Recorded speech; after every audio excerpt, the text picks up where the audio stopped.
Hello बच्चों, let's see the question. The question says in mass spectrometer using to measure the masses of ions, the ions are initially accelerated by an electric potential V and then made to describe semicircular path of radius R.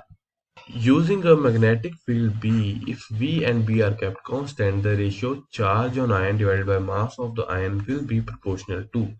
तो अब हम इस question को देखेंगे। तो ये देखिए, यहाँ पे हमें गिवन है कि मास स्पेक्ट्रोमीटर को यूज करके हम मेजर करते हैं आयन की इनिशियल एक्सेलरेटेड जो है पोटेंशियल v के साथ और सेमी सर्कुलर पाथ में रेडियस r पे रोटेट कर रहे हैं। तो हमें फाइंड करना है ratio charge on ion divided by mass on ion. तो अब हम इस क्वेश्चन को सॉल्व करेंगे।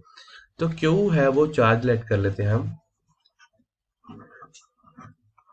Q charge and M mass of a particle. ठीक है, तो ये पार्टिकल का मास और चार्ज हो गया। तो यहाँ से देखिए, अगर हमें उसे v पोटेंशियल के साथ एक्सेलरेट कर रहे हैं तो हमारी काइनेटिक एनर्जी किसके इक्वल हो जाएगी, half m v square will be equal to q we.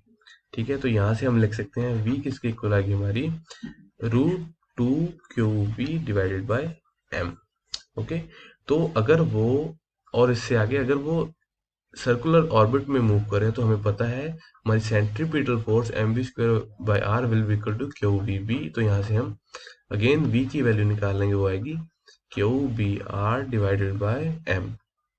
तो अब हम इक्वेशन 1 और इक्वेशन 2 को इक्वेट करेंगे तो हमारे पास देखिए क्या आएगा, √2v upon B R will be equal to √q upon m।